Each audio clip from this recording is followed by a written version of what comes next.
Eh ben, écoutez, il a été à notre écoute, tout comme on l'a été. Je ne suis pas intervenue après ses prises de parole, mais je reste sur ma faim. FAIM, comme vous voulles. Je pense qu'il n'a pas tout compris, hein.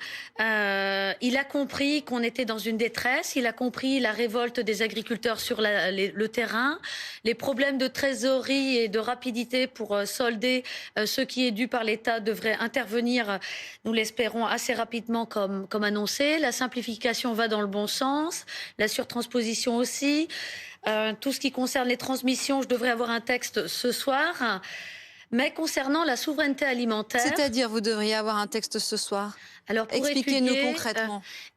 pour faciliter les transmissions, les reprises, il a été annoncé des droits réduits ou zéro droit de succession pour justement permettre de Mmh. garder, de transmettre ces exploitations familiales.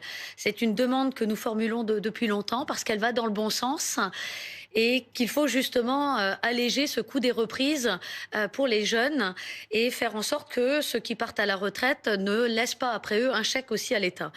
Donc ça, on va l'étudier dès ce soir ou dès que nous l'aurons C'est-à-dire qu'en reçu. fait, les services du président de la République, vous vous envoyez une première feuille de route sur ce sujet, c'est ça? Alors c'est Marc Fesneau qui doit nous l'envoyer. Donc D'accord. c'est le président qui s'est assuré que la feuille était prête pour que nous puissions commencer à travailler le sujet. Comment ça s'est passé? Racontez-nous comment s'est passée la réunion, qui était là, qui parlait, est-ce que vous avez commencé à parler ou d'abord le président de la République? Racontez-nous un peu les coulisses quand même. Alors, nous, pour la coordination rurale, nous étions quatre.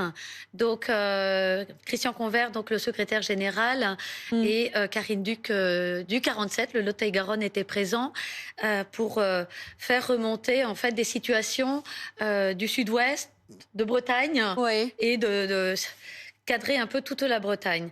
Il nous a laissé d'abord nous exprimer, passer en revue tous ces points-là, et nous sommes allés bien au-delà, puisque nous avons évoqué les problèmes de revenus et nous avons dit clairement que Egalim 1, Egalim 2, nous n'y croyons pas.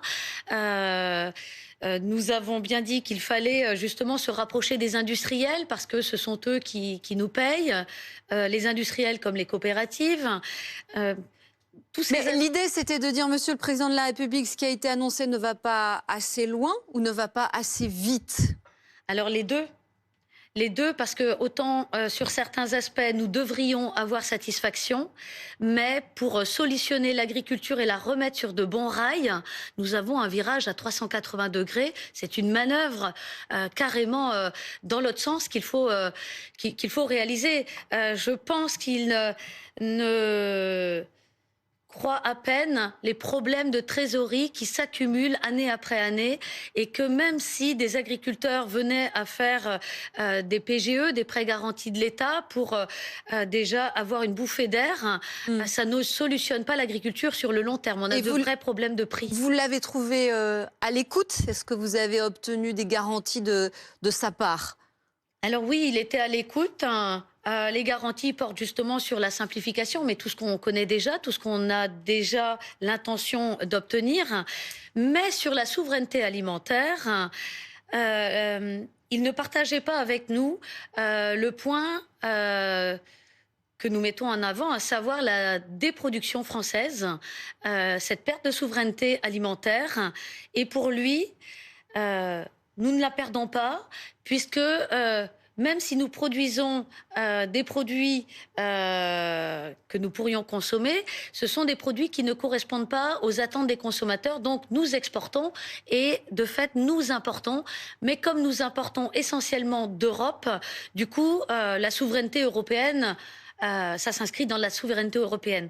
Sauf que nous lui avons bien rappelé que les balances commerciales, Hmm. pour beaucoup de productions, s'enfoncent de plus en plus. Ce qu'il veut dire, c'est qu'il ne veut pas limiter les importations pour mieux vous protéger. Voilà, tout à fait.